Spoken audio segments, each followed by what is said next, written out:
I was listening in a non mode actually yesterday, and on the ordinal show, I heard you guys talking a little bit of shit about me here. Um, A little bit. No, no, it was a lot, bro. yeah, apparently. No, I was just busy away working, but I do tune in. I do tune in basically to most of them when I can. But yeah, we're talking about Bitcoin builders here. A little different than the ordinal show. It sounds like most people are in agreement that we're kind of back. I mean, I'm checking the runes floor prices. Dog 4.5%, Pups 10%, Billy 22%, Gizmo 15%, Runecoin 4%. Straight greens all around. Bitcoin's at 106. I don't know, Bonzi. Like, look, the sentiment on CT is top is in. It's all over. Altcoins were down 50 to 75%, and all of a sudden I'm hearing absolute bullishness. Like, what is going on? Like, are we over, or are we so back, or what the fuck is going on? Bro, I don't know, dude. I think Farmer Joe's saving runes again. This whole what is it? Hyperliquid call. Like, bro, like that shit is everyone's super bullish. Like next, who else are you gonna talk to, dude? You brought him to Well, you know what? The Slingshot account intern announced that how asked how we're feeling about buying runes with USDC. I have actually no idea how they're gonna pull that off. I'm actually intrigued. Like, I think it's quite interesting, and if they can pull that off, then I think Moonshot can also pull it off. Like, maybe I don't know. Certainly, it's an exciting kind of advancement. Look, at the end of the day, these things don't have a lot of volume, and any attention, any interest coming back into it, we're going supersonic. Like, you try and see what one BTC of buys does to the floor price on Magic Eden. Basically, like tripling the the price. Like, and if that doesn't bring back attention, we just need a trigger, right? Like, we just need a catalyst to get the party started. I don't know what it's going to be, but yeah, the Hyperliquid thing is pretty bullish. I mean, I don't know if it went live today, but I was talking to one of the devs that's working on, I would say not Hyperliquid directly, but an infrastructure piece that Hyperliquid is integrating in, supposedly today, maybe tomorrow, that allow you to deposit spot Bitcoin into the exchange and trade it. And I believe as a byproduct of that, it means you could sell your Bitcoin and then withdraw USDC on a destination chain, which makes it kind of a Thor swap adjacent. Um, it makes it almost like a cross chain liquidity pool in a way. And so if we think about it that way, then you could, in theory, route all of your Bitcoin. I guess you can spend Bitcoin. You could potentially route it through something like Hyperliquid, and then it spits out USDC. Like, you could use it as a Thor swap alternative. It's a bit of a manual exercise right now, but um, yeah, there's people building a lot of interesting products that route through the liquidity of Hyperliquid, which I think opens up the avenue for something that is definitely better than Thor swap. Like, Thor swap is cool. It definitely has a lot of volume. It definitely has a lot of attention and interest, and it does because it's the only place that you can route your Bitcoin to any other chain for any other token. And that's a critical piece to solve here, because otherwise Bitcoin's just very isolated from ETH and Sol, and no one's going to buy Bitcoin or hold Bitcoin if they can't use it, right? So once we get people the ability to do things with their Bitcoin, I think it'll be way more exciting. That's my take. But I'm yeah, it pretty seems sure like the market has. Thor chain's a liquid, isn't it? Aren't they insolvent at the moment? some yes, No, like so Thor Pup like hit only a tech, hammer. right? yeah, so long story short is there was a bit of like friction in terms of how much they technically owe on the lending side, but it seems like, to me, from to my knowledge, it was pretty isolated from the actual liquidity pools themselves, or the protocol itself, or the chain itself. So nothing's going on with the chain, nothing's going on with the liquidity pools. Well, they did It's halt just withdrawals. That's for sure. yeah, they did they did do that, but it was still operational, right? Like they didn't halt the actual Thor swap trading activity. Like you could still use it, um, but they wanted to, honestly, like, kudos to them for plugging this potential hole, because if there was mass panic, then that would have been potential contagion. But this paused withdrawals actually seemed to have helped, and they ended up solving the problem over the next 48 hours, or close the funding gap in some capacity. But yeah, massive Ponzi-nomics on the token itself. But you know, the party goes on. The party goes on. It's like it's like the market giving us signs like, this is like the first dpeg of Luna, and eventually you finally have one. Um, I hope the actual flywheel and tokenomics are not as bad as that. Otherwise, we're all fucked. Yeah, not the best comparison if you're building a token. Yeah, everyone is like, oh, like, all tokens need Ponzi flywheels, revenue flywheels, buying back their token, doing this, doing that, and they probably have the best up only, uh, best up When in only. doubt, just shut off trading, right? Yeah, and then when down, just turn it off. So just make your product work in a bull run. Like, just turn it on right before the bull starts, and turn it off right at the top, and you have an Easy up only claps. token design. Bro, That's say now we're talking. less. Can we implement this on runes?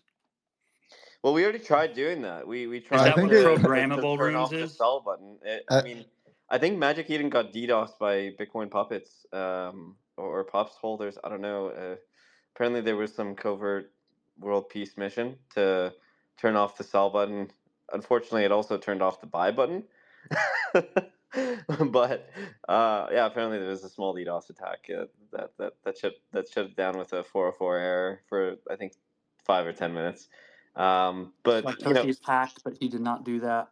so hear me out, Swag. Like, I don't know, Bunzi, if you have any other takes too, but like, now that we have, maybe somewhat of a consensus bottom on these assets, Max Payne, you name it, and you can't buy or sell more than $1,000, what's gonna happen when things actually move? Are we? Bro, I do not have any good things to say about anybody telling people what they can and can't do on Bitcoin. To be honest, that frustrated me even seeing a screenshot like that. But it is what it is. I guess if like people are so upset that like their coins are going down and they can complain and get like a change like that put in place.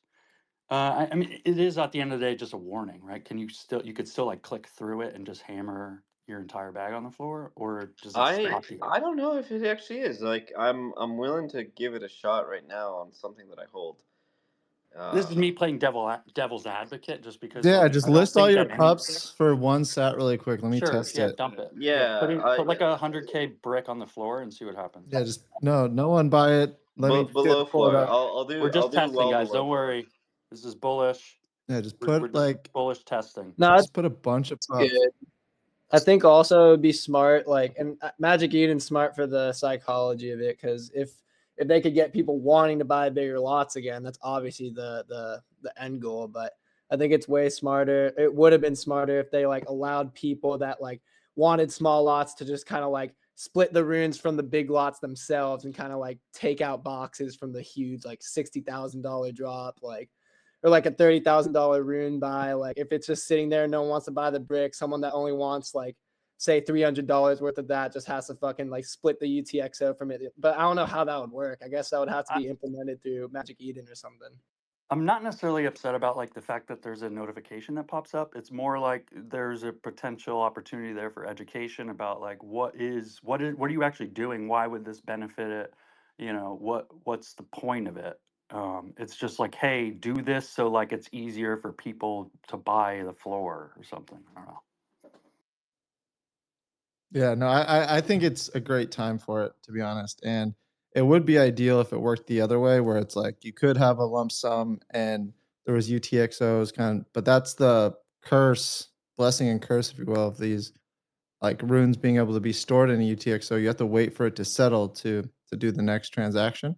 Dude, I'm just checking it out right now. It says lot price cannot be greater than 1,000. It actually will not let me list.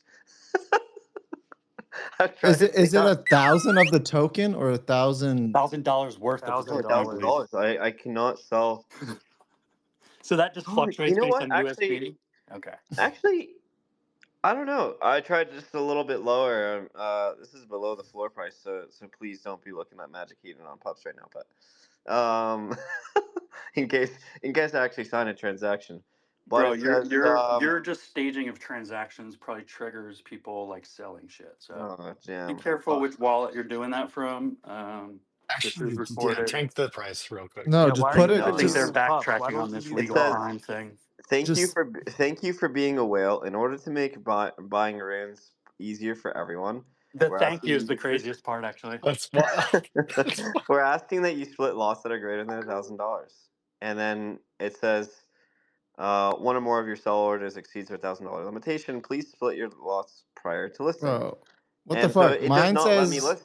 It Mine just does says not let me list. thank you for being a poor. Yeah, mine What, says sorry, you're extremely poor. Get off my fucking website, you piece of Well, shit. bro? here's the interesting part.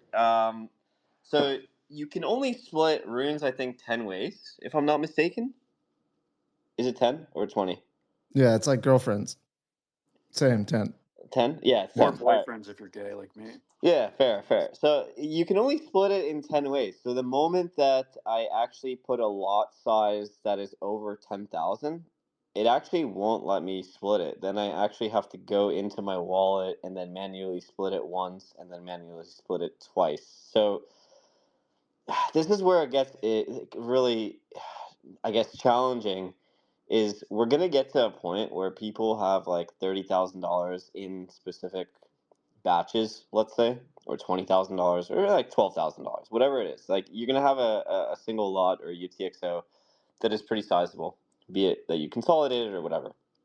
And what are you gonna do at that point? Like if you don't know how to go into like your wallet address, manually select this one, split it 10 times, then you got to resplit each of those 10 times into two single ones to get your proper batch size. I, Potentially more of a barrier than if you just had people You breaking the floor. LP and a AMM like a normal person with big lots. It's just dude, like we're like trying to fit a square this is peg in a round hole because there's not a square this hole is here. this is exactly the same type of thing. Like you have normies that are coming in, they just bought one of these things. They're just like, oh, I spent my Bitcoin here, and now it's worth 10 grand, 20 grand, and it's just like we had this in BRC 20 days where a lot of Solana and Ethereum people came in and they're just like, dude, what the fuck? Like I have a balance. Like how do I sell? The price is going up. What do I have to do? Transfer? What do I have to do? Inscribe a transfer? What the fuck is that? Like the amount of pups holders that bought the BRC 20 that then had to inscribe a transfer and burn their transfer, that we had support tickets for over the span of like 4 months, maybe even more. It was incredible. Like it was just incredible that people did not understand how BRC 20 tokens worked.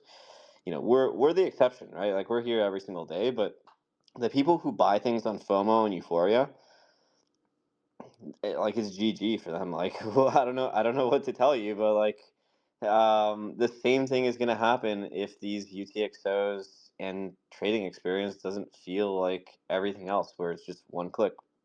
So it's gonna be really interesting because then you're gonna have liquidity pools and people are gonna be like, all right, look, like I can spend 5 minutes, maybe 10 minutes splitting these things, but I can just jeet it into a liquidity pool here, and I'm getting like 5 grand less than I was supposed to get, but fuck it, like I don't have the time to figure this out. So people are gonna be really lazy, and we just have to go on the basis like we got to build products for the laziest human beings possible, and if you can capture those, like you got the best trading experience out there. Like Moonshot is the best trading experience right now for the laziest of the lazy, because you just download the app, You just double click the side button on your iPhone, you load it with $100, and suddenly you've entered the casino, and it takes you literally one click to buy the next. There's no, what is your name? Like, enter your address. Like,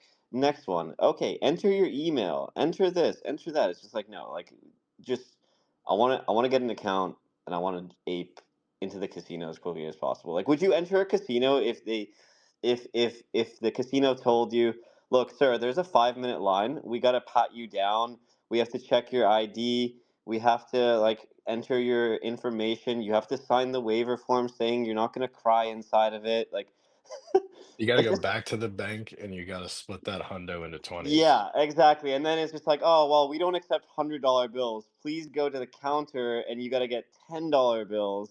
So you got to split those. And then you come back with $10 bills and finally you're ready. Like, come on. Like, that is the casino that we have currently. War, bet again. Yeah, exactly. Harry, what's up, man? Yo, I just wanted to say that Ordinal's wallet, we came up with like a new innovation, and to kind of put it in Swag's terms, it lets you do what you want with your Bitcoin. So on Ordinal's wallet, you can list your runes at whatever lot size you want. We don't make you split.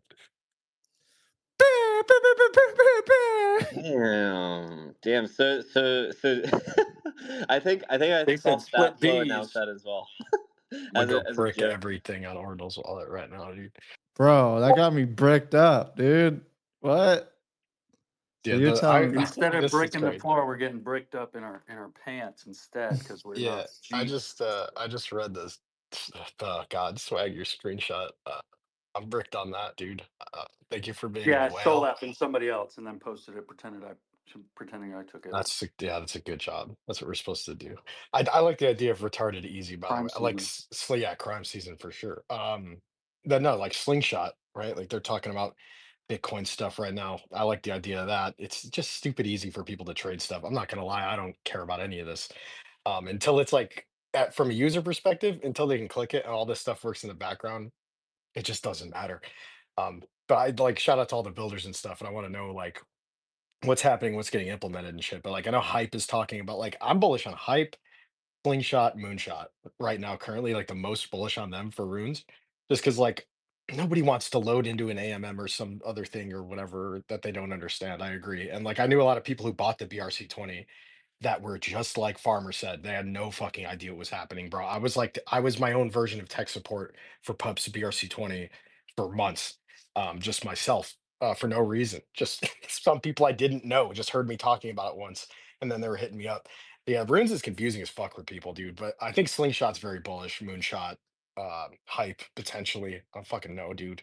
But yeah, thank you for being a whale is crazy. That's crazy. Well, runes, I feel like people are showing up thinking they're showing up for like a thoroughbred horse race, and it's like gerbils on one of those spinning fucking wheels that falls into a hole, and they're like, "Wait, this is not the same game. What the fuck?" Yeah, they're like it's like a lot of people are just like, "Oh, meme coins." It's like, well, meme coins aren't the same everywhere. They're just not. There's like a lot of different chains and they trade differently everywhere. I don't know. It's fucking we're still Yeah, so figuring this that's my shit out. issue with this whole shit. It's like this is a feature, not a bug. That it's like this different from like the Solana ecosystem, especially if we're making just like direct comparison. So I just education I think is the biggest thing about like what is the difference ultimately into getting once people understand it, hopefully some other brains coming in and start thinking about it a little differently. Um, Yeah. but No, I like it. I like the and like I said, just the frictionless of the fucking apps. All these apps where people can at least buy it and then but they're not even gonna try to learn what's up. So they're just gonna have to trade them over there. It's like they're not gonna understand any of this shit.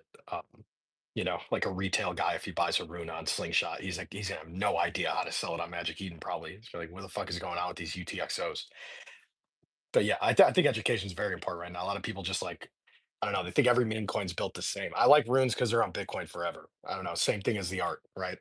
I think that's important for both. Like, I don't know. I'm big on that. A lot of people think runes don't belong on Bitcoin or meme coins don't belong on Bitcoin. Fuck runes, honestly. I don't give a fuck about the protocol, bro. Like we did BRC20 and like that was the thing. And now mainly it's runes. Like maybe it goes to something else. I don't even fucking know. But like for now, I think there's a lot of people figuring out runes though. Like the testnet stuff is fucking dope. I don't know. I'm excited for when this shit gets more easy. When it's not like, because like even for me, bro, it's like if I click and I'm listing and I'm limited to how much I can list, I'm gonna be like, what is going on? If I didn't see all these tweets and wasn't like up in here, feels kind of weird, right? And then you've got other places like that are letting you just do it, like Ordinal's wallet, whatever, just do it. So it's like, yeah, they trade differently. We can't like shoehorn how it works. We just have to fix it. So like, I don't know. I'm bullish on the devs that are cooking. There's like a lot of Yeah, cool exactly, shit dude. happening. It's you got a lot of people like trying to rethink how you fix it. I think that's if anybody's not bullish on that, like they're missing kind of the forest for the fucking casino with smoke being blown in the face. That part. And the one I'm thing I'll say I'm is it's like, these people are building. So for me, it's like a brain dead buy is what I would say. And like, not financial advice, but I like buying shit that's fucking got potential, not shit that's absolutely mooning and buying green candles and FOMOing. So that's the one thing that I will say for like top runes that have been performant in the past whenever runes pump. I don't know. I'm just like comfy in those bags.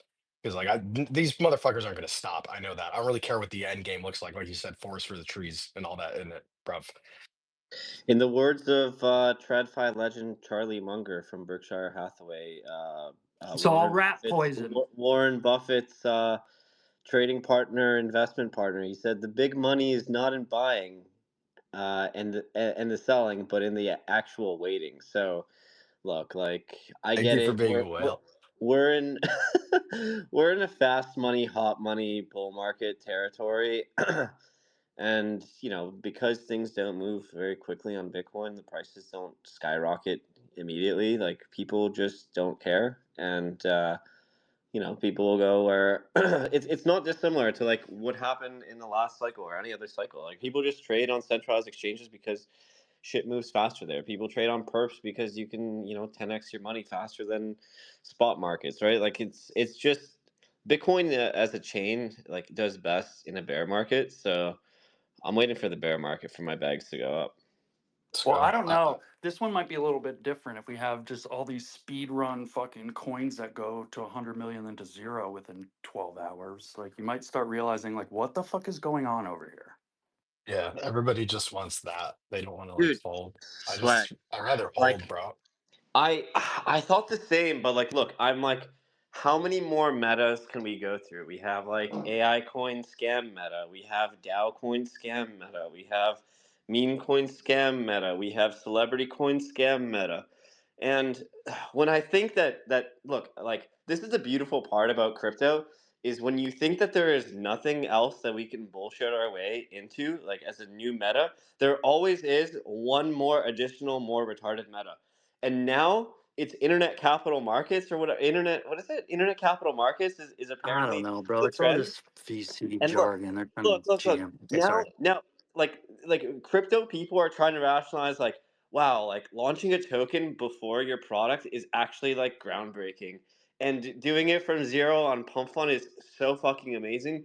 Dev just needs to lock up their tokens, and that's the best way you can bootstrap attention, liquidity, Bro, and that's like how build you a fucking company. leverage your Combinator circle jerk. It's like, oh, are Yeah, you a but for founder every of something? one that's doing that DM with me good first, intentions, DM me first, and then we'll launch your token and internet capital markets. It's like, No, bro, but all jokes aside, like there is like some merit to wait, it, that's but not it's just fun. gonna it's going to like create this like ultra scam, giga scam type of meta that's gonna last like 1 or 2 weeks or whatever it is, and people are going to realize that it's really hard to distinguish the devs that do this properly and actually run with a community and run shit kind of beside it. Like I don't know, like in a similar way, like Pups is a internet capital markets type of company thing, whatever, meme coin as well. Like we're cooking stuff up with like Matt every day, I just like think yeah, Yo, we're it's. just all you always I going have to to be just think. do, building dude. something that like burns potential tokens down the line, right? So it's like I guess Pops is like a good example of like that actually working out, but being a meme coin that launched and distributed and airdropped to the community partially, and I don't know, I never really planned for this to happen. It's just a sequence of wild events. I mean, Bro, all we have to do is find the Yelp founder yeah, we got to get and the straight Yelp up tell founder, him to, tell him to let yeah. us know before he does the thing, and then we'll like No, we need to bring him to orbitals and rooms, and we You gotta don't. fucking tell him to drop a map I just think we're not tracker on bullish Satoshi's. enough on how big of a funnel this is actually for Bitcoin and like scam proof protocols. Um, like people will come in and see the potential here of like being able to bootstrap in a way that you don't have to rely on, these traditional financial markets to get funding. But yeah, I mean, it's going to be people that don't necessarily understand crypto or financial markets. So like, Yeah. I mean, what's that one website that you were able to like find deals like it was like a 2013 I think Groupon company. or like one of those. Groupon. Yeah. I'm following the Groupon co-founder cuz that guy, yeah, like he's going to We don't have need to follow. We need to DM these guys. We need to get in their DMs and we need to work for our bags and like tell them to come to these Say, internet hey, once capital everybody markets. accuses All Bro. you right, of so being we a went full No, no, scammer, I circle. We have an went full idea. This is circle. how we do it, dude. We We went go full on circle. there. We're gonna trigger the bull run and catalyst Yeah. on Bitcoin by basically No. Who knows promoting a the Not founder? capital markets Yes, on yes. Solana. not Yeah. not on DMs though, dude. We're gonna leave horrible Yelp reviews, so they have yeah, to Us. hidden fucking Yeah, Yelp reviews, yeah. or That's you the can hit them on only way they'll LinkedIn. really pay attention. No, that's fuck true. Who's LinkedIn. on Hit them. LinkedIn? No Yelp. Pull up Karen and leave a fucking Should we all horrendous just fire review. up anonymous LinkedIn accounts right now? Wait, you don't Yeah. have, dude. Well, I You don't deleted have my a LinkedIn. I LinkedIn. haven't set up a new one.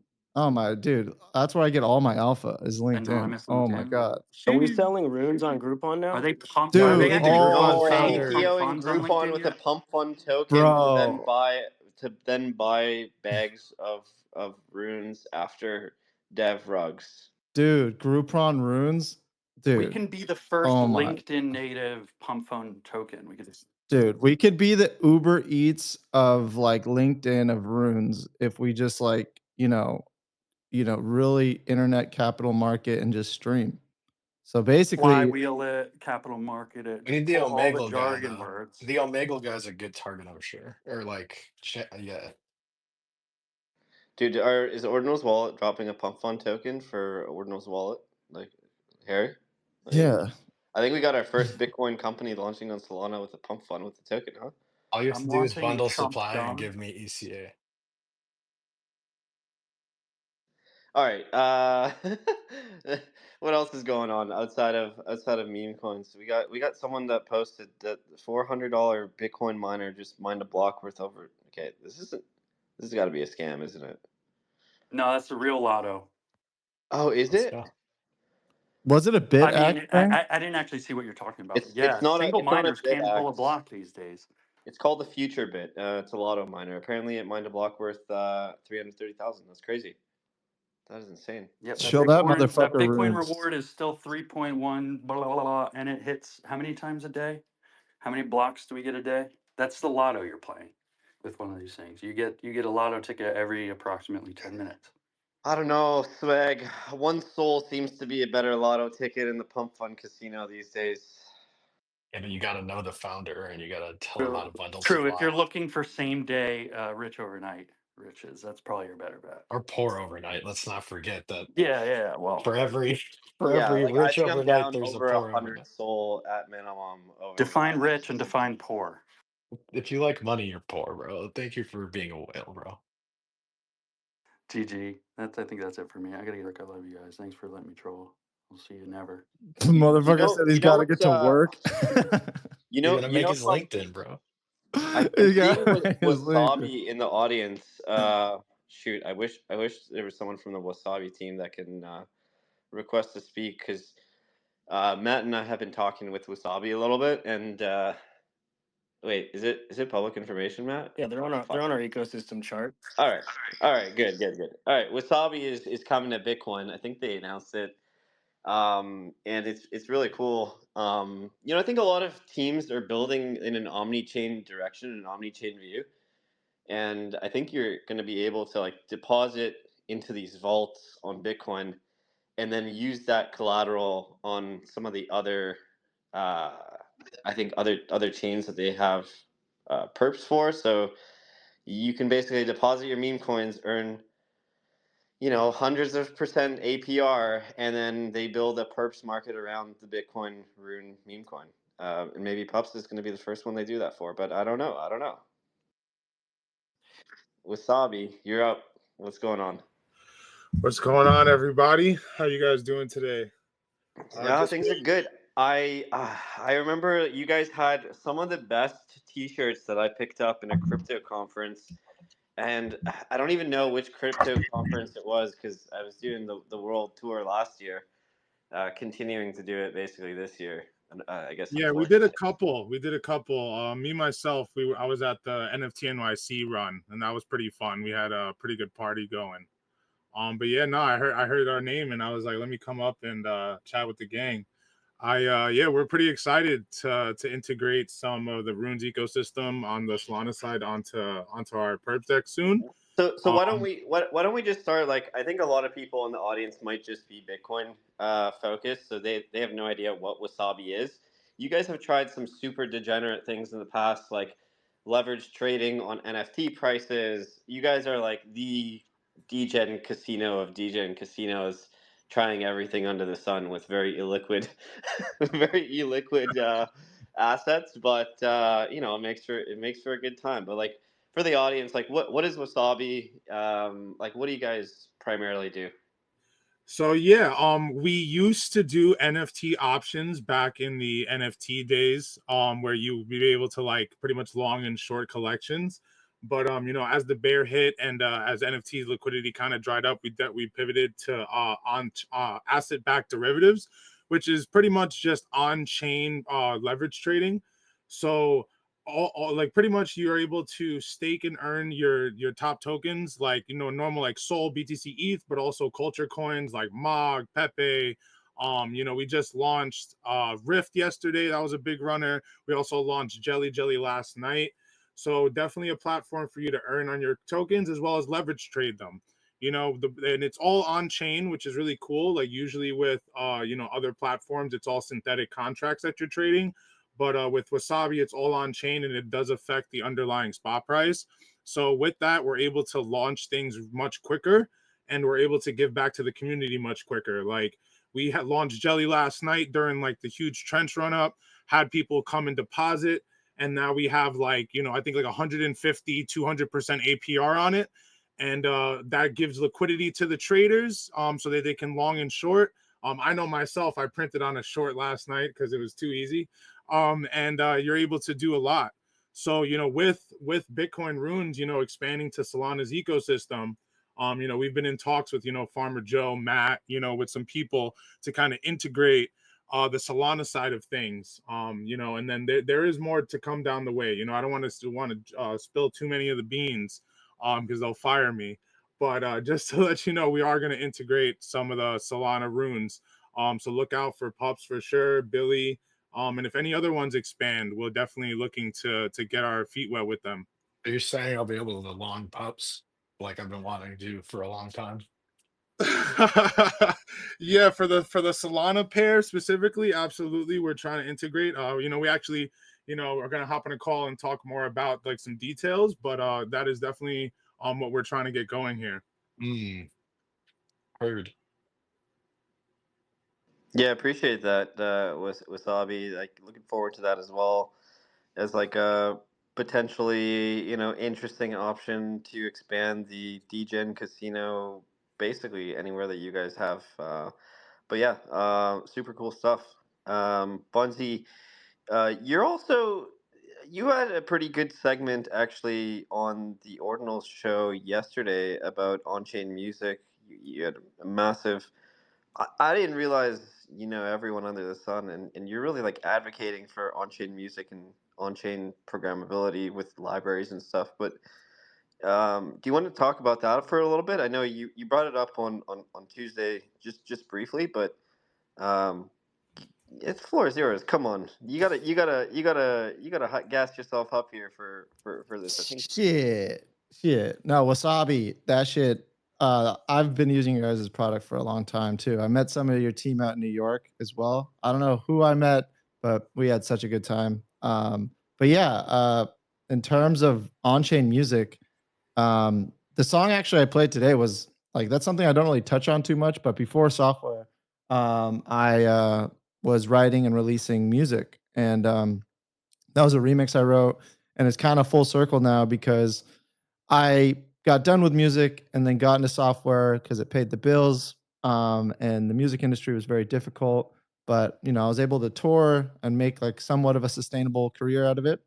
But I say all that to say that, seeing all visual artists, dominate the NFT and now Bitcoin ordinal space, it's amazing and it's great to see visual artists, make careers for themselves. But I haven't seen too many musicians been able to sustain and interact and release collectibles in the same way.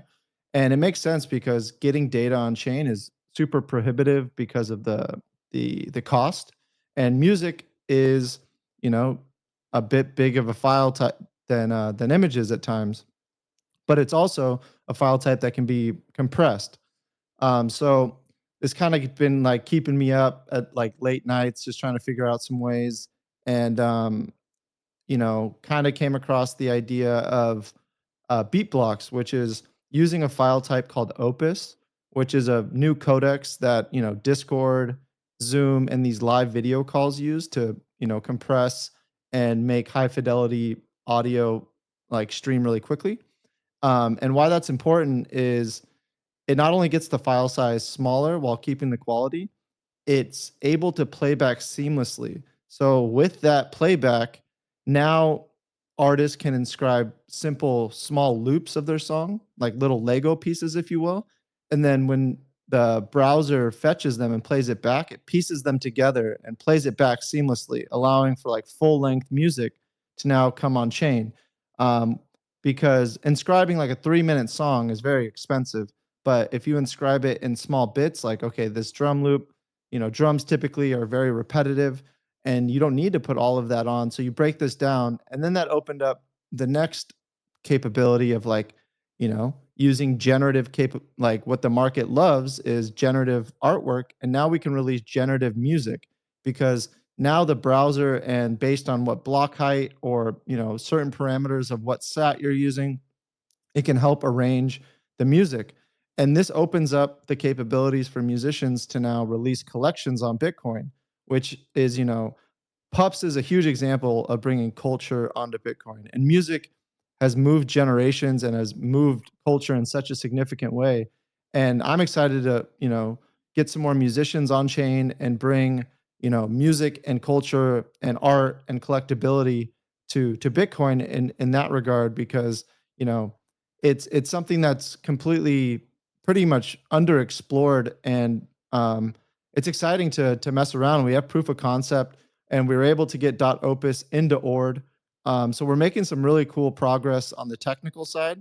And then been teaming up with like Skrilla. It's been me, Hath, Skrilla, and this dude Shower Shoes. We've just been messing around with this idea for months. And we inscribed the white paper just kind of to get it on, put our flag in the sand and kind of get the provenance and didn't want to mention it till we had it all ready. But some people found it. And yeah, so it's super cool to see the conversation surfacing. And yeah, for me, it's like a full circle, just full passion of like the last decade of working on music and then getting more into software, working with Hath. And I actually met Hath on tour, which is crazy. And we got into all this stuff together. And now we're working on this like complete passion project that is similar to Laser Eyes in that sense. It's fully open source. It's just a protocol for anyone to use. And, that's what we feel is best for any ecosystem to grow. And just excited to see. And we've gotten some crazy people that are interested, like that, just from the small conversations that and we haven't even released the Genesis beat block yet. And man, there's like some pretty big DJs hitting us up.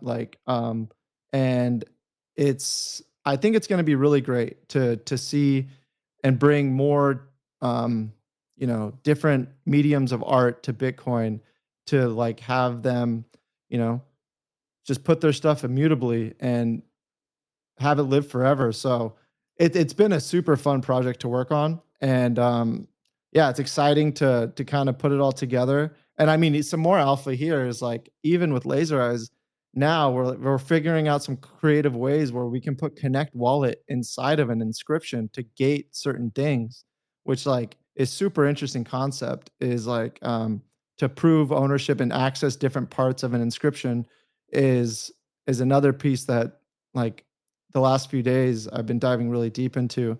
But it's really cool stuff. I'm really proud of like just kind of what we've been able to kind of creatively break down a complex thing like putting more data onto Bitcoin, but also just using the repetitive nature of music and just allowing artists not to take the big burden of inscribing huge files, but inscribing smaller pieces and now putting music. So, um, bro, Kanye is coming to Bitcoin. Like it's over. He's gonna save our Yeah, bags. no, that's awesome, Bunzy. I mean, I think a lot of people don't know that that you chef up some code and some front ends and actually do a lot of these things. And Wallet Connect Laserize is actually being used by more builders than I think many people know, as kind of like the first reach for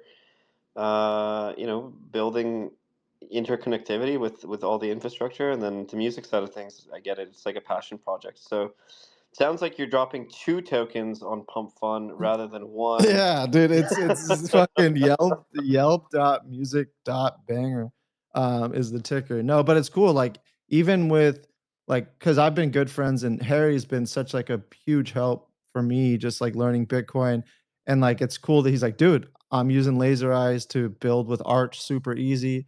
And like we've been talking with Matt and like building a whole toolkit to help build out the Arch network to easily start building it with laser eyes. And that's kind of like what I think a lot of people are super excited in the moment that we're in, and every development team's looking to serve their, naturally the problems that they see right in front of them.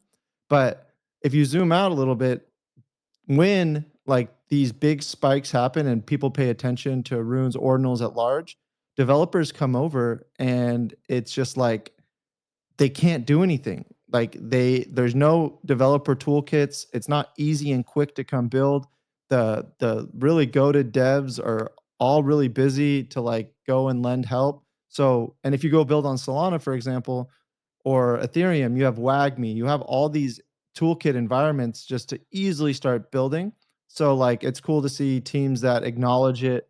And like Raf even opened up a PR against it. Raf is using it in his builds. And yeah, so for those that, I need to figure out better ways to start talking about more stuff that I'm working on often. But, it's always cool just shouting out other people on the show doing stuff.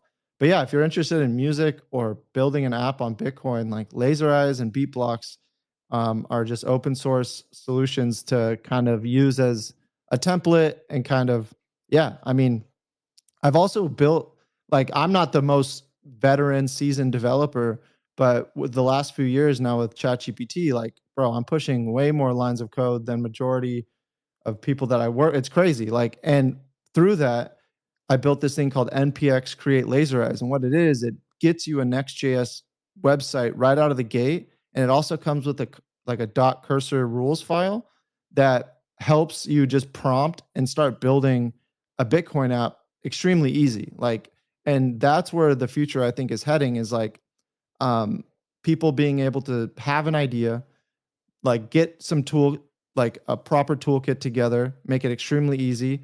And like, this is, dude, now that I say this out loud, dude, we should totally do this for Arch too, is like just a full installation toolkit with like cursor and like AI tooling in mind. Because when you give it all of the parameters to build in an ecosystem, you can just start prompting it and things just start coming out of it. And these are the type of developers I love to work with, is because like very like autistic gigabrain developers are very stuck in their ways like, oh, that's not possible, that's not possible. But you get someone that doesn't know that much about development, they open up new ways of thinking about things and they build stuff in different ways that is unlock some of these new ideas that most people think won't work. And crypto, let's highlight that, ideas that we don't think that work work the best in crypto. We always like, wait, what the fuck, like that worked. So yeah, I mean, making it easier to build on Bitcoin is really what's going to help grow the pie. and we've even started working with like Reowned, which is Wallet Connect. Like we're helping them implement all of the wallets into the Reowned kit. So yeah, behind the scenes, we're trying to do as much as we can to make it easier to build on Bitcoin, because more apps equals more users, and more users equals, dude, more exit liquidity for our bags, dude. Let's be real. Like, this is what we want. We want more people to come and like build and do things, because that's why Solana is growing so much. Is just developers are flocking there, and they want, and it's super easy for them to build, and it's not as easy quite yet on Bitcoin, but you know, we're solving that pretty quickly. So yeah, I mean, these are two projects that I'm super excited about. Fuck, we got to launch a token around them. It's the Farmer Joe token. And yeah, you can now long it Pups, on. Pups is the token for Laser Eyes. It is, and you can long it on Wasabi now. It's lit. But yeah, if anyone's curious or has questions, feel free to hit me up. Munzie, it was not always easy to build on Solana, not by a long shot. Like That's fair. Yeah, good point. back in 2020 and 2021, there was nothing to do on Solana. Like, the foundation and FTX incubated Serum, the first DEX on Solana, because like before there was Anchor, before there was Pinocchio, and all these open source frameworks that abstracted a lot of the complexities of building a native Rust. Like, and it was completely against the grain too. Like, let's be real, everything was happening in Solidity. You have hundreds of thousands of developers and hundreds of open source guides and tools and smart contracts to lean on.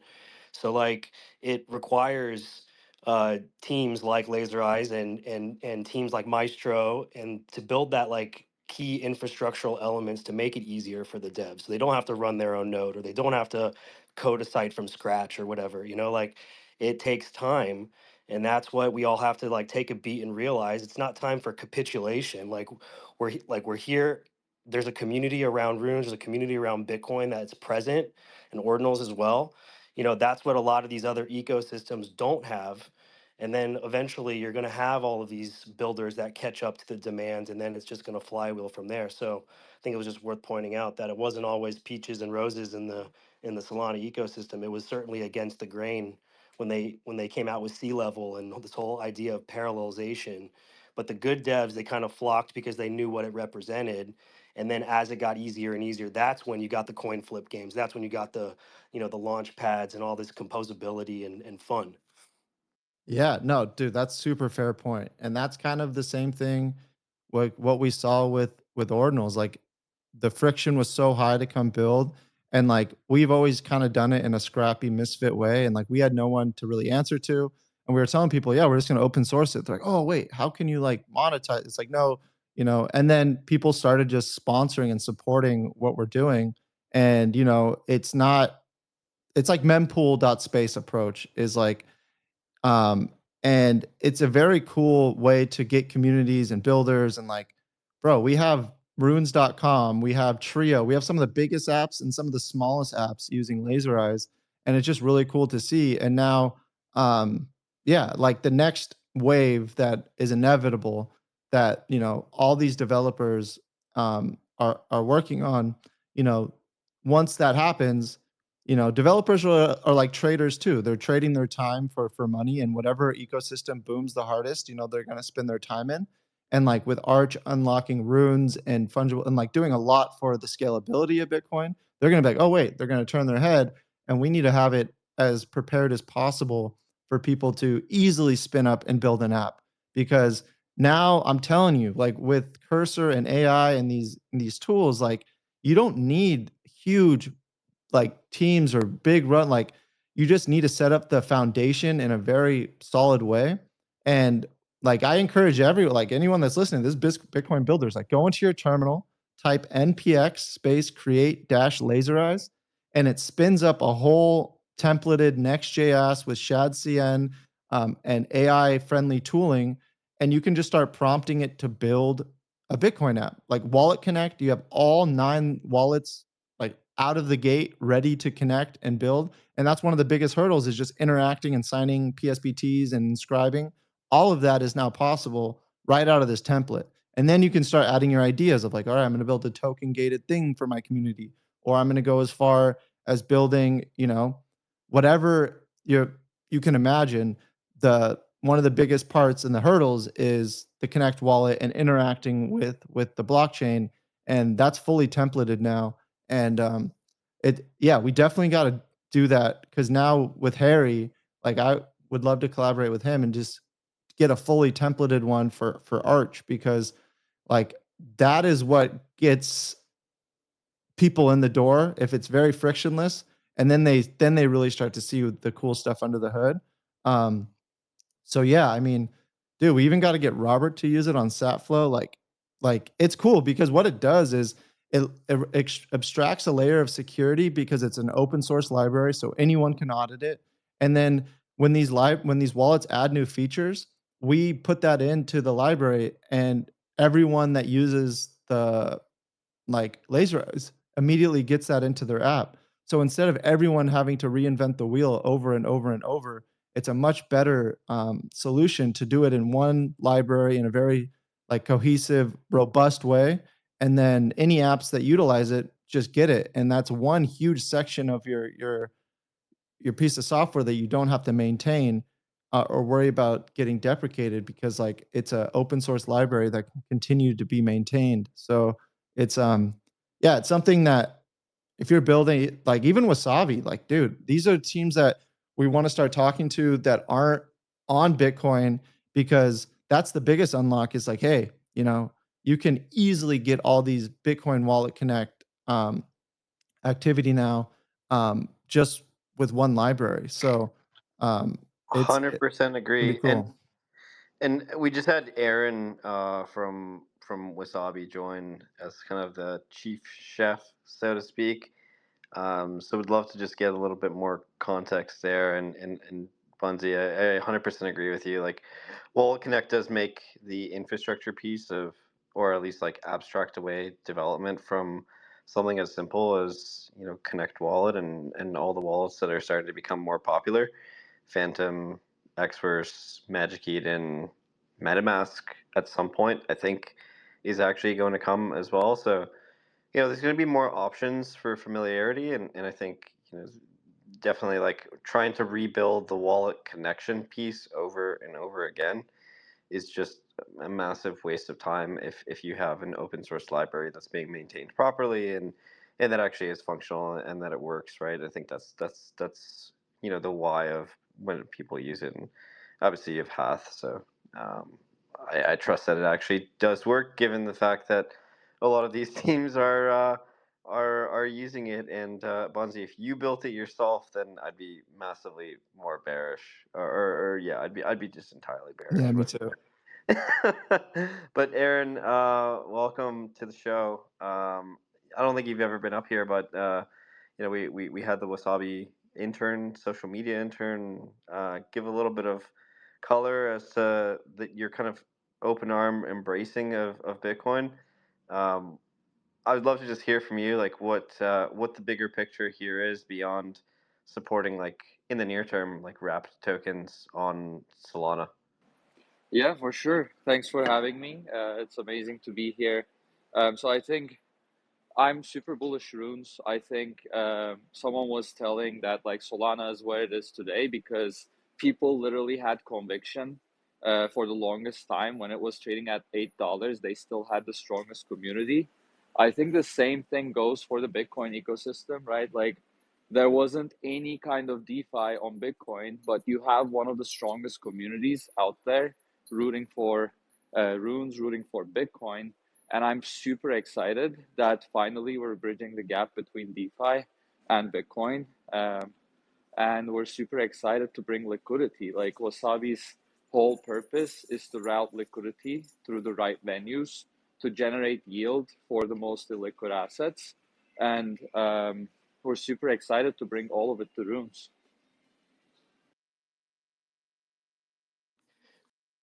Yeah, like one of the main things that I'm so excited about, and it dawned on me after I was telling some people in the debauchery group about what to expect when these on-chain perps markets are going to come natively to Bitcoin and how that impacts Rune's price is like for the first time you have a two-way market, right? If you're bearish on Runes like Robert in the audience over here, now you have a venue to actually short it on chain, right? Like it's not a synthetic derivative of that. It's in order to actually pull off this short position, you have to borrow against borrow against collateral that you post. First of all, you borrow those runes that you want to short, and then you sell it on the on-chain DEX. So it does two things.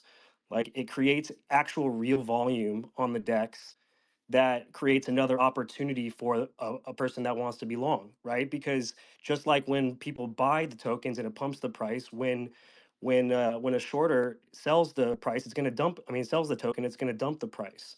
So this creates more like activity, and that catalyst that you were talking about at the very beginning of the call, farmer, is like, what is that next catalyst? And the catalyst is having this two-way marketplace that feeds directly into the on-chain AMMs and DEXs that creates liquidation events. These are the types of things that we want to see. And then, of course, on a liquidity provider standpoint, you have the ability to actually put up your own bags to earn, some of that funding rate from the borrowers. So like you have this perfect like loop. No matter what your sentiment is on the asset itself, now there's a market for it, and there's two sides. And right now, the reason why runes are so illiquid is because we have like the choice of selling it at like 95% off of highs, which no one wants to do, or just continue to spend more money and keep buying, which a lot of people don't want to do. So we're kind of like just stuck where if we have this opportunity to create this like composability between the loan pools, the perp dexes, I mean the margin trading, I should say, more than a perp dex, right? It's like more margin trading, and then the actual on-chain AMMs. Now we have like a fluid ecosystem for runes, and now they can be successful. That's what I'm excited about for it. I dig it. I dig it. And the Wasabi Dex and AMM that you guys are talking about, is that going to be a Dex on Bitcoin, or on other chains? Do you guys typically just route to the liquidity pools of other DEXs? So in this case, integrating someone like Saturn or Runes Dex or DotSwap eventually. How does that work? Yeah, this will be all on Arch Network. We would be integrating, like Wasabi always integrates with the most liquid DEXs, AMMs on chain. That's our like, we want to just keep the value on chain, and we want to bring as much value as we can to the ecosystems. So we're the margin protocol. We originate the loans. As Matt was saying, like it's not a perp dex, it's not synthetic. We keep the value on chain, and any volume that goes through us will go through Saturn, and will feed back into the on-chain communities that have the AMM pools that are providing the liquidity. Now, Aaron, how do you guys do it right now? Because you guys are an omni-chain platform. So if I deposit on Ethereum as an example, can I use that collateral that I've put in the vault on Solana to, trade long anything else? Right now, each chain instance is basically on its own. So like you can only borrow against your Solana assets on Solana, but you touched upon a very interesting point. That's something the team is working on. So ideally, what you're going to be able to do is you're going to be able to borrow against all your Solana meme coins in order to ape runes or buy more Bitcoin on Arch. Got it. That makes more sense. I thought you guys had omni-chain kind of withdrawal deposits collateral, but I know the interoperability piece, or even just just knowing that the collateral is there or not, it tends to be a very tricky problem to solve. But yeah, super cool stuff. I think the degens and the internet casino, or the internet capital markets folks here, we'll we'll enjoy what you guys have to build. I know you guys have tried some funky stuff before, so I'm not surprised to hear you guys experimenting further and just digging deeper into the weeds to see what works, and see what people will enjoy playing around with. And agree with you there on your earlier point. You guys are very quick to embrace some of these assets, so whoever is running Wasabi must be a trench degen to be spotting some of these opportunities. So, built in the trenches for the trenches. Appreciate you guys coming up here, Wasabi. For sure. Thanks for having us. perps for the trenches. Love it, love it. Yeah, we can all lose money faster and grow our bags faster. Apparently, one of the two. Dylan, I see you just joined as a speaker. What's up? It's always good to have you from BitFlow. Yo, what's up, guys? Just chilling. It sounds like we're so back. Is that true? Is it because we launched DCA? Like, Yeah, I guess that yeah. I don't correlation doesn't mean causation. I don't know. So what's going on with the DCA side of things? So you're able to use Pontus Bridge to schedule DCA orders for people. Is that how it works, or does it have to be on the Stack side natively?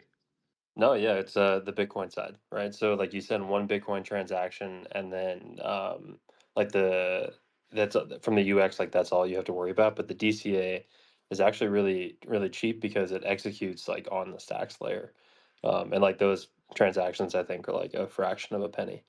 So yeah, I think you can DCA like every minute, hour, day, whatever week, whatever frequency you want to set it to, and as soon as you're ready to like close out your DCA, or like you'll just have to wait 2 blocks to receive your pups or your dog go to the moon on layer one. Actually, we don't have a pups pool yet, but maybe we can talk about that, but another Yeah, time. maybe we can set one up here.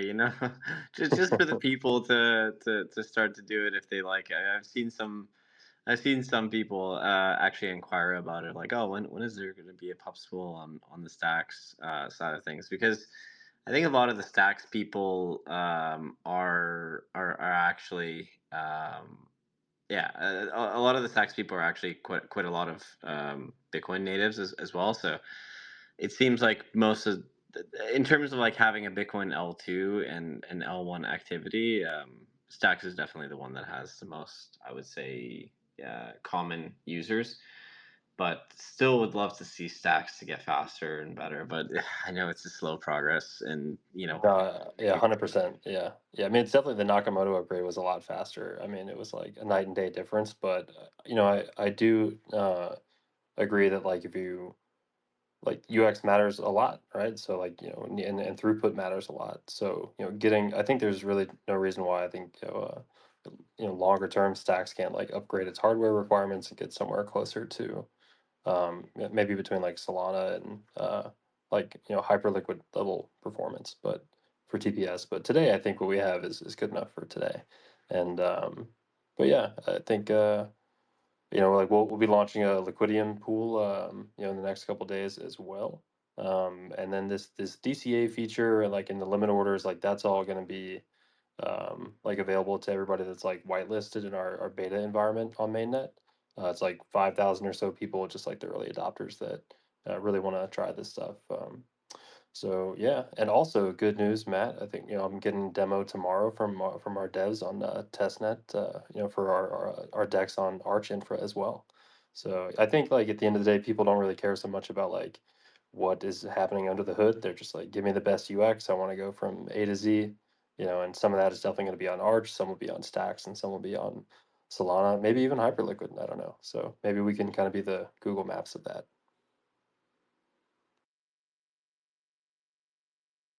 Yeah, I personally love the UX. There's like sentiment analysis and a whole bunch of extra data points that you can visualize on the Bitflow side. So they did a great job with that. And I'm looking forward to doing some more LPing and farming some points.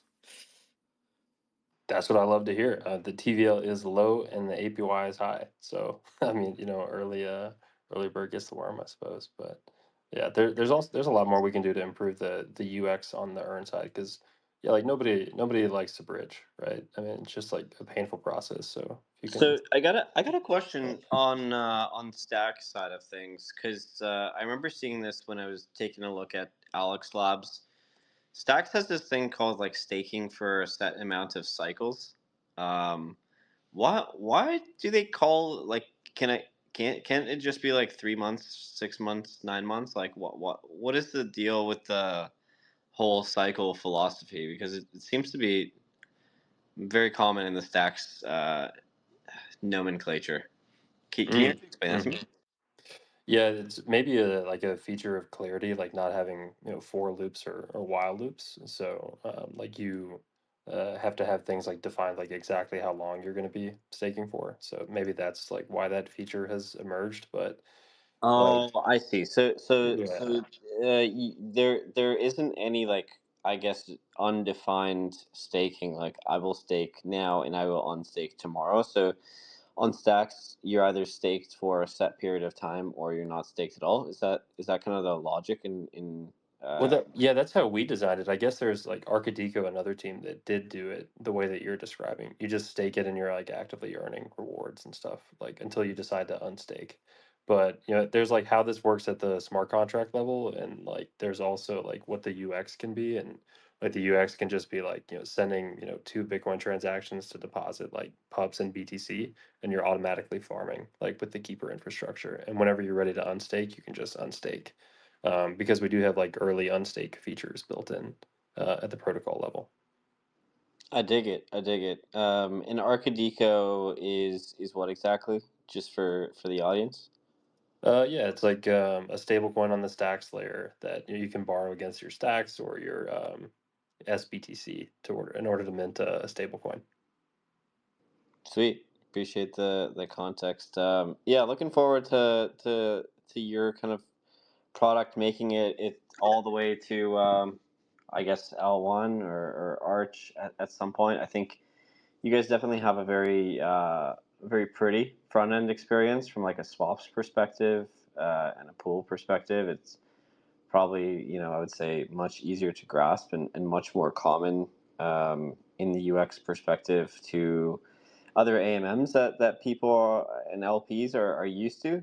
So yeah, looking forward to you guys making the Thanks, dude. I can process. make that feeling when Farmer Joe calls you pretty. Like that's. No, I you guys think. have some cool stuff because you guys have trending and yeah, you guys had like really nice historical data.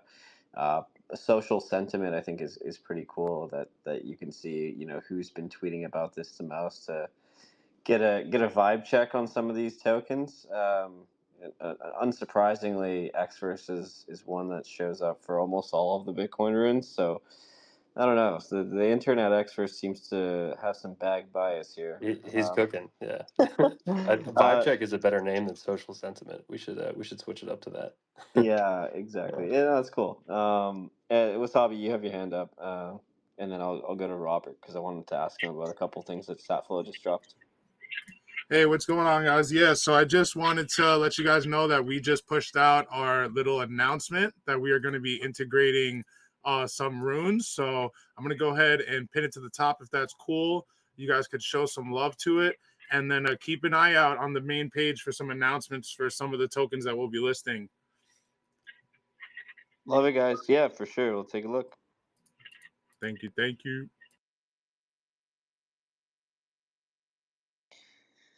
All right, Sir Robert. On the topic of announcements, you got some Statflow posts saying that Bitcoin's at its bottom, mempool's about to clear out. What does this mean for everybody that doesn't care about their UTXOs?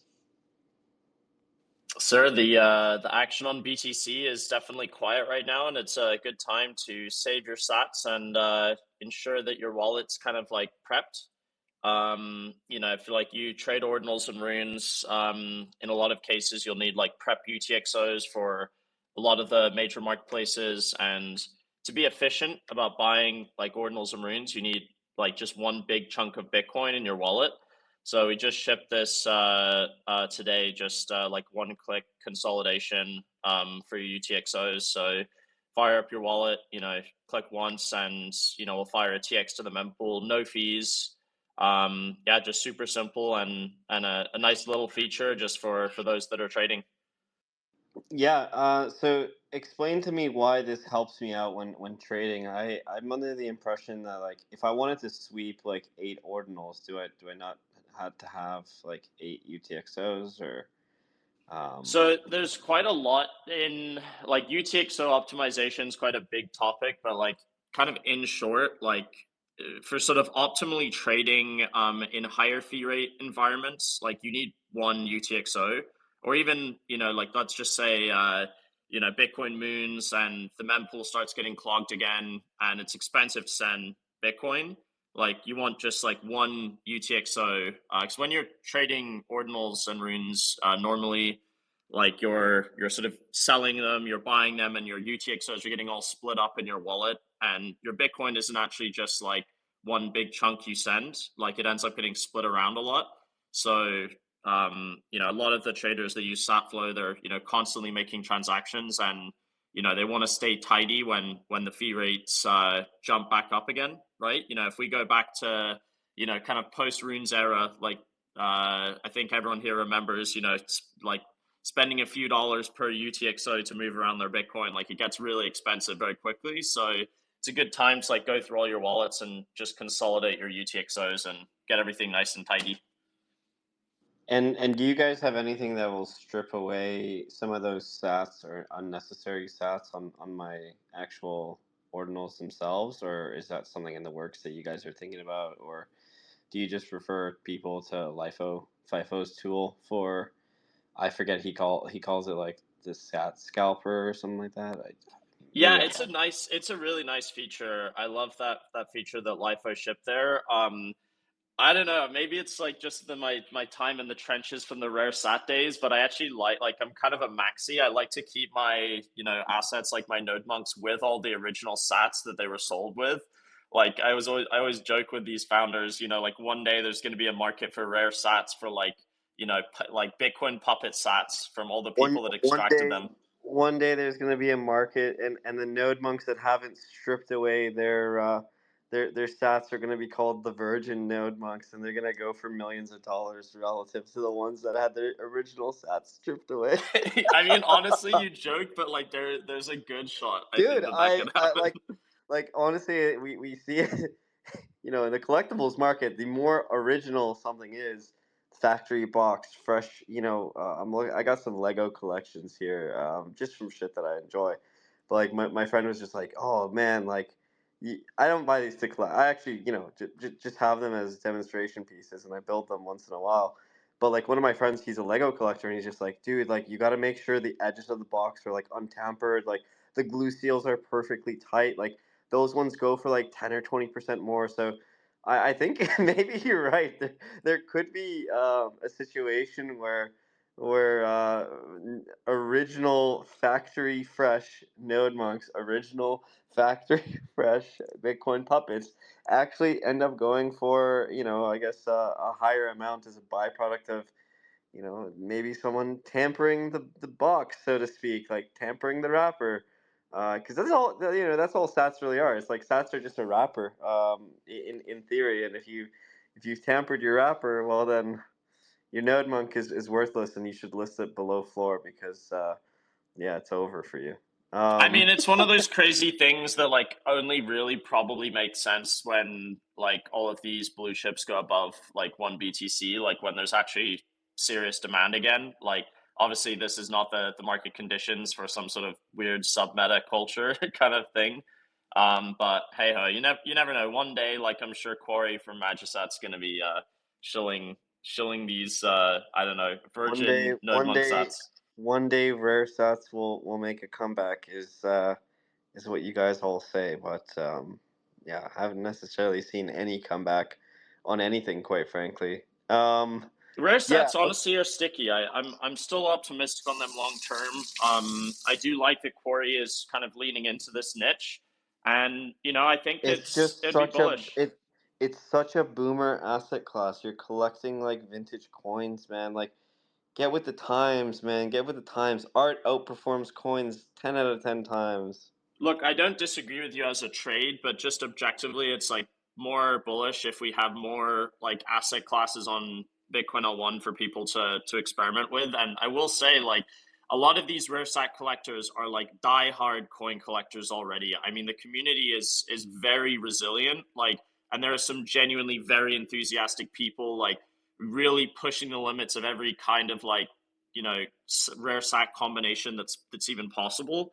And like I just think that's bullish for Bitcoin. Like it means more people using Xverse. It's more people like getting enthusiastic about ordinal logic that a lot of other, I mean, the ordinals themselves rely on, right? That that runes kind of are adjacent to. Like, it's just good to see like this continued support through the trenches, even though the prices are down. Like, just the stickiness and the velocity of the protocols are like still resilient, and that goes for ordinals and runes too, not just rare sats.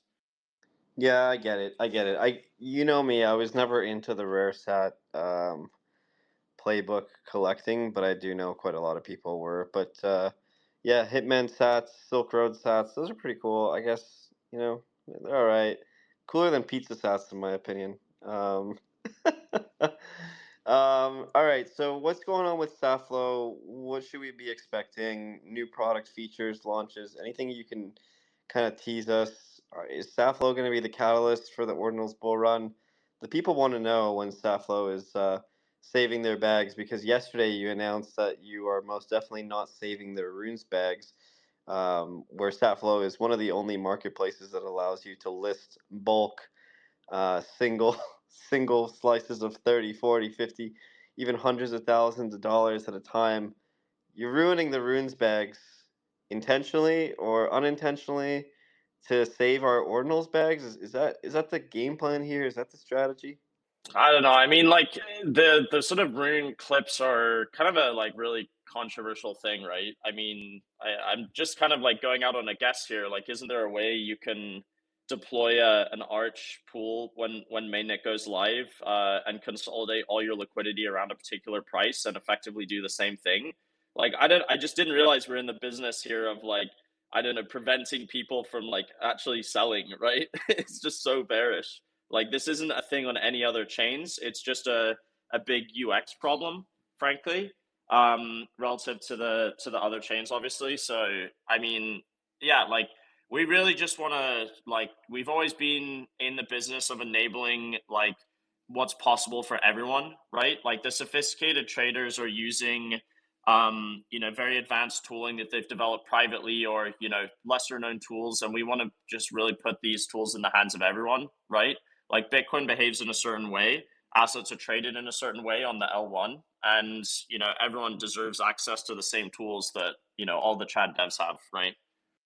Awesome. Yeah, no, totally agree with you. I mean, it's a free market at the end of the day. If Magic Eden isn't a centralized runes marketplace, anyways, so them dictating this choice doesn't stop people from doing it on other marketplaces like OKX and Bitflow and some of the AMMs.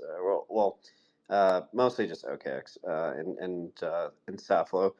On the topic of like mempool fees, we just had 3 blocks in the span of 1 minute, which is pretty crazy.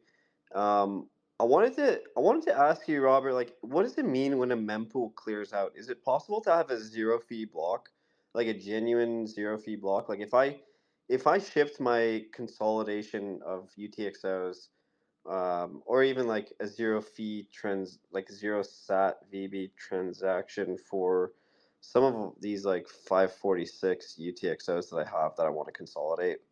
Is it possible for it to ever be triggered in the mempool with zero fees?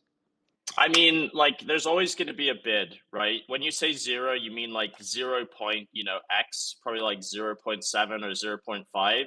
I'm a big believer that there is an inherent floor. Like, we're not going to clear the mempool out. There's consistent consolidations happening Sorry, from. so just to be clear, I can do like decimal places for stat vbyte. Yeah. I mean, just generally speaking, yes. I think a lot of like front end experiences like don't really allow it. Like, I don't think we allow decimal precision at the moment. I could be wrong. Haven't done it in a while.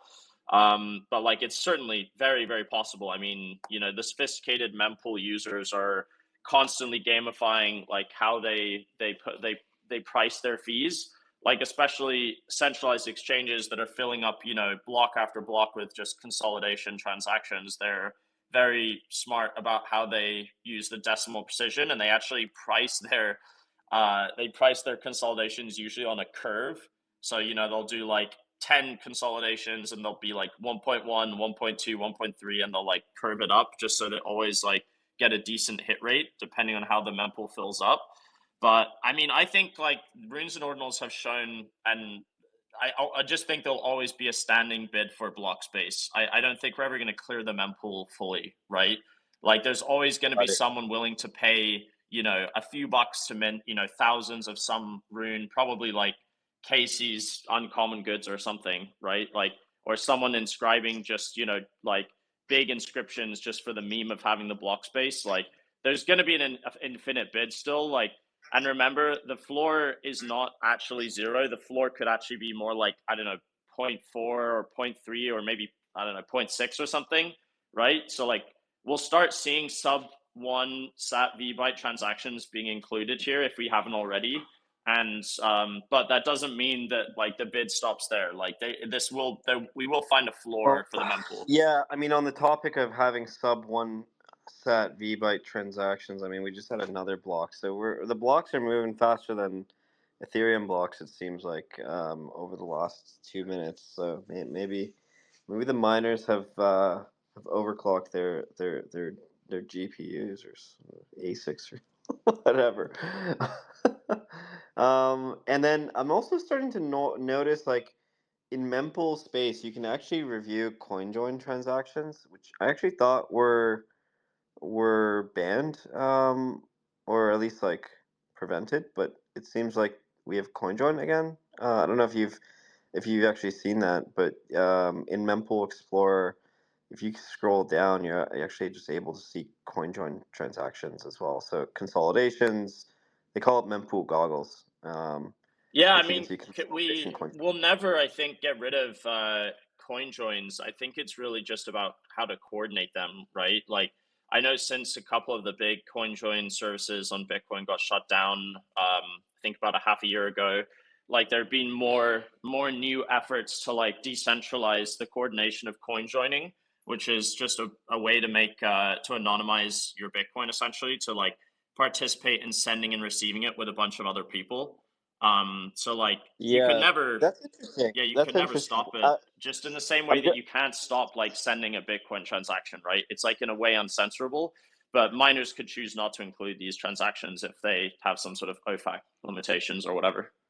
That's pretty neat. I'm actually just tracking this one. It's 25.9 BTC, pretty juicy coin join. But I didn't realize that. I mean, I guess from what you're explaining, you could effectively just gather a group of hundreds of people that do a coin join, and that doesn't necessarily mean anything is ever going to get blocked, right? So, Ironically enough, this one is actually Wasabi on Bitcoin. So there's there's a Wasabi on Bitcoin that's the most popular like coordinator for coin joins right now. It's just like a wallet, like I think just on Windows and Mac that you load your Bitcoin up and it just sort of sits there for days at a time, like participating in these coin joins. So this one, you can tell it's Wasabi just because of the output sizes are 1.342, which is just the fingerprint that sort of Wasabi uses. So yeah, like that, it's, these services are still online. There's always going to be someone working on this tech. There are a lot of very privacy centric, like maxi types that are always developing these kind of tools. So they're never going to go away. I think it's just the accessibility in the same way that like, what is the one on ETH, Tornado Cash, like is still live, right? Like I think there's always going to be a demand for that. and I think there is this push that Tornado Cash is a guy that started Tornado Cash. Is he in jail? I know I saw like the Tornado Cash token basically like triple or quadruple. Yeah, he is. After he is. Okay, all right. Well, maybe he won't be for that much longer. Is he in U.S. prison? That I'm not sure, but I mean, yeah, this would be a really cool thing to build if I wasn't like worried about going to jail. Yeah, maybe Bitflow is a much safer product to build. Yeah, I mean, look, at the end of the day, any crypto trading product is I mean, to some degree, inherits some level of risk with servers and information. But we're in Crimerica now season, and meme coins are legal, and do it and ask for forgiveness later. Okay, you're gonna bail me out then? Yeah, I mean, Yeah. me personally, Yeah. no, but Okay. we'll have a GoFundMe for you, Dylan, if Bitflow goes down. Yeah. And Thank you. same thing Yeah. for Robert with Satflow. John Paul, you had your hand up for a little bit. What's up? Hey, yeah. Loving the conversation, and it's I'm finding a lot of new projects are coming out here soon. But one thing I'm curious to get your guys' take on is, I'm hugely bullish on all these assets, but I'm not seeing a lot of people launch a bunch of new ordinals collections or runes. Like, if you want to have like the Mona Lisa, for example, you also have to have like infinite shit come out as well, so that you can point to like, yeah, this is actually the good one. um and in 2021 with ETH, you saw just like a plethora of NFTs being launched and things like that. So you guys thinking we're gonna just see a lot more projects come out, or I guess I'm just I waiting. think if you haven't been here, I guess for the last 2 years, it kind of comes in massive bursts, right? Like when the moment that sentiment changes towards ordinals is when we see dozens of collections a week start to drop. I think there's quite a lot of yeah, I think there's quite a lot of teams that have art ready or branding ready or like a vision ready, and it will be interesting to see them drop and wait for like the perfect timing. There's quite a lot of collections out there that are already etched and inscribed, like OMB Black Eyes, Bitcoin Bravocados, and there's like dozens more, like the Taproot Wizards, of course. I don't know who else is dropping a collection that is like on the more premium side, but those ones definitely, I would say stand out. But yeah, I think we'll start to see more attention and traction when the market conditions improve.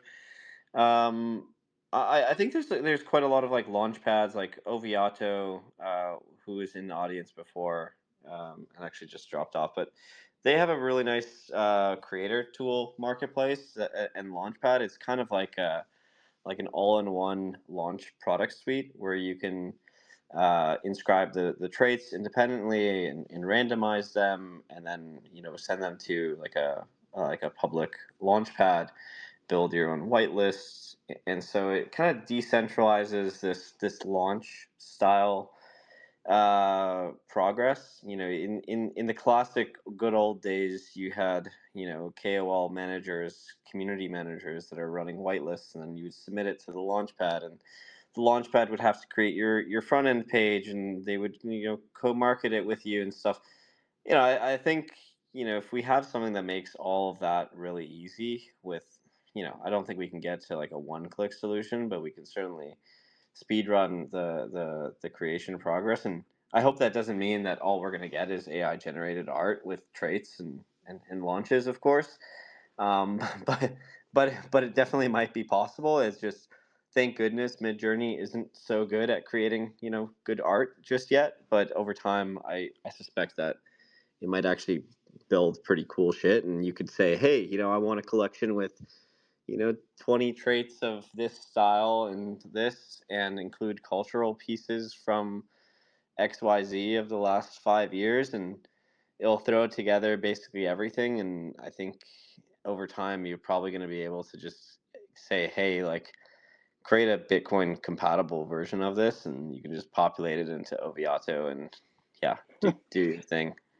Yeah, it's I think two things are really like always needed in these types of spaces. It's fun and it's liquidity.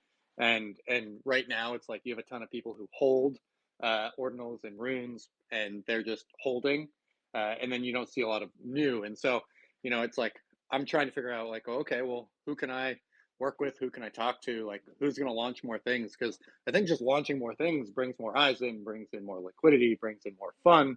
And at the end of the day, I think money is great and all, but like it only goes so far if people aren't actually enjoying their time in the ecosystem. And you know what, John Paul? Someone brought up a really good point. Is the reason why the ETH ecosystem and the Solana ecosystem NFT projects, well, maybe less so on the Solana side because that shit was just proper pump and dump rugs 24/7, which totally killed the NFT ecosystem there.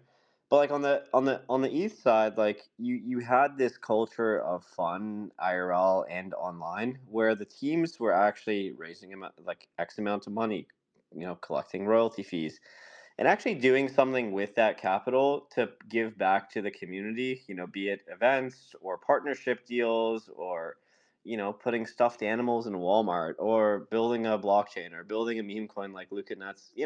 Like that sort of stuff makes meme coins and the attention come back to them.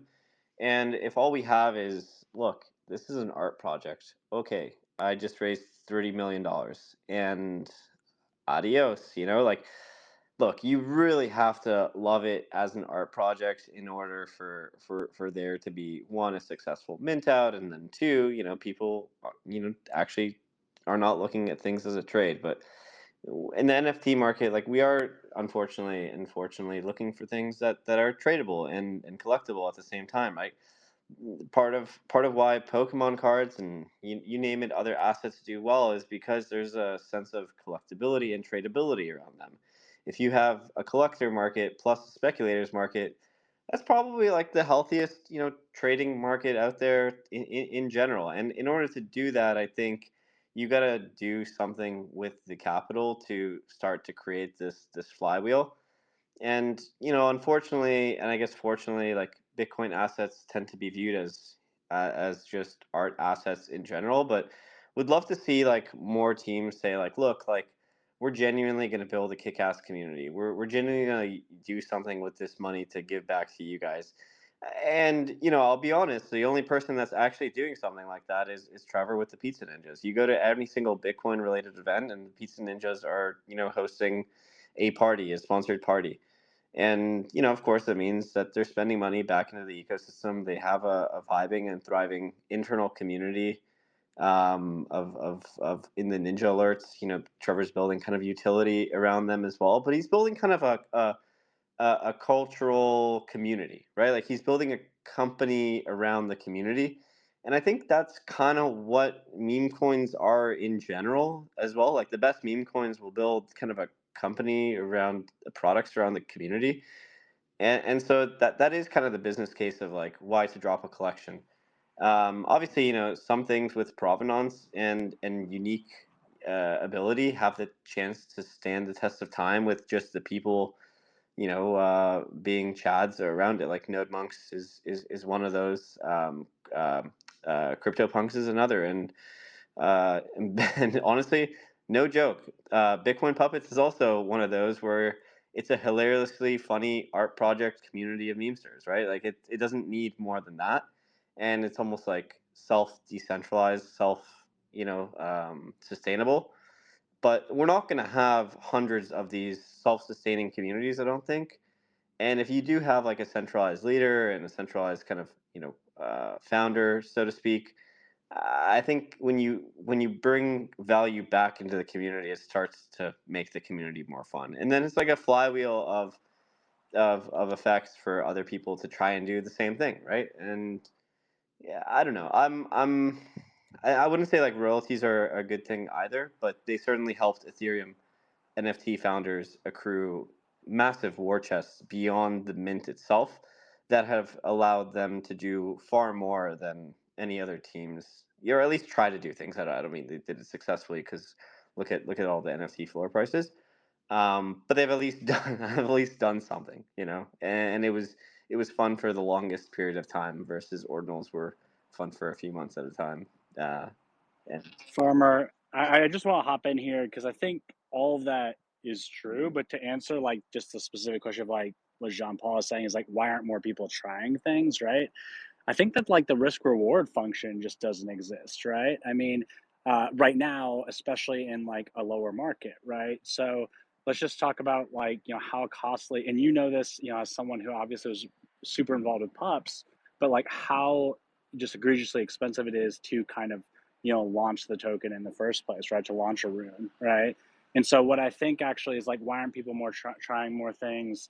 And also like, why aren't they, like just getting stuff out there and like, just having different types of art, having different, I think what people forget about like why something like a pump fund is so interesting, so successful, and also I'd argue something like what Meme Jam is doing on FunkyBit is the ability to very quickly spin up liquidity and to put it around a meme and just to do it with a click of a button. I think, John Paul, you were mentioning like looking for something like that click of a button experience. Well, that's like what Meme Jam is doing essentially. So that's live on testnet right now with Arch and on Bitcoin testnet. But it's going to be something like that, right? Where you're able to have more things be able to be tryable. Because I think I was listening to Andy Lawrence on a Twitter space earlier this week, but I mean, he was saying that something like to inscribe, it can be like $2 to $4 million, and that just goes straight to the miners, right? It's not actually part of the initial community's liquidity, right? To fund those types of events, like what you said, pizza ninjas and things like that. So we kind of need to solve that problem, right? And there have been good and bad about the slow Bitcoin experience. One could argue that it's what's allowed, like all the liquidity not to suck out during low moments because it's been a slower process, but the ability to actually try a lot of different new things definitely correlates with how easy it is to do so with the technology and how affordable it is as well. And that just doesn't exist on Bitcoin right now, except for, of course, on Bitcoin testnet with Meme Jam. Yeah. Yeah, I agree with you there. I've used Funky Bits Meme Jam product, and I think it's very interesting. And it's going to make the creation aspect of assets very easy. Inherently though, making an NFT collection is just by default way harder than it's way more steps, way more work, way more money, way more time. And I think, if we can at least start to make other aspects of digital asset creation easier on Bitcoin, then I think we're going to start to have more users because I think in most cases people are just like I don't even know how to do this. I'm not a technical wizard. Like, can someone walk me through this? And yeah, I mean, ultimately that leads to like both sides of the coin. You get the good creators and good actors that build products, but you also get the kind of uh, dark side of that as well. Because if it's so easy to make money and have this like positive velocity towards it, there's going to be probably more people that are on the more nefarious side than there is on the good side. But to each their own. And I think at the end of the day, you just gotta ultimately with longevity support the people that are going to be here for multiple cycles, as Murad would like to say, like believe in something, the multi-cycle thesis. um yeah, I think it really just comes down to that. But Bunzi, maybe let's just start wrapping up the show in the next like minute or two, because I know actually I think you messaged me that you actually dropped. All right. Yeah, why don't we start wrapping up the show? If there's any other questions, happy to have like last hands or just open mic here. But otherwise, we'll chat really next week.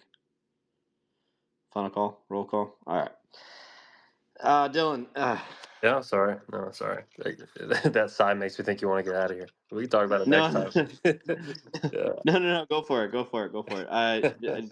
Yeah. Yeah. I think I didn't realize how quickly time passed. But we've been here for over an hour and a half. So Oh, sure, sure. Yeah, maybe a topic for next time that'd be cool to discuss would be like Uni V3 or like concentrated liquidity for runes and like how that might be able to help build up liquidity where you can specify like a lower bound and like an upper bound for where you're willing to provide the liquidity. it is a really good topic of discussion, and maybe I actually can get someone that has worked at Uni on Uni V3 actually to chime in. I'm quite close friends with them on an internet basis. But he was actually he had a tweet. He's just like, look, Ethereum needs to solve this impermanent loss issue so that liquidity can build up faster, so that there can be more liquidity to trade with, because we're just trading highly illiquid assets that never just spin up quickly enough, and there is no incentive to add liquidity because of impermanent loss of the assets actually rising in value far too quickly. So let me see if I can get a hold of him for next Tuesday, and it could be an interesting show. But yeah, I appreciate that topic. I'll get started on that. But anyways, guys, thanks for joining myself, Arch Network, and Bunzi here. Matt, Nick, who join us basically almost every single time as core team members. We'll chat on Tuesday. Thanks for joining, and we'll see you guys next time. Peace.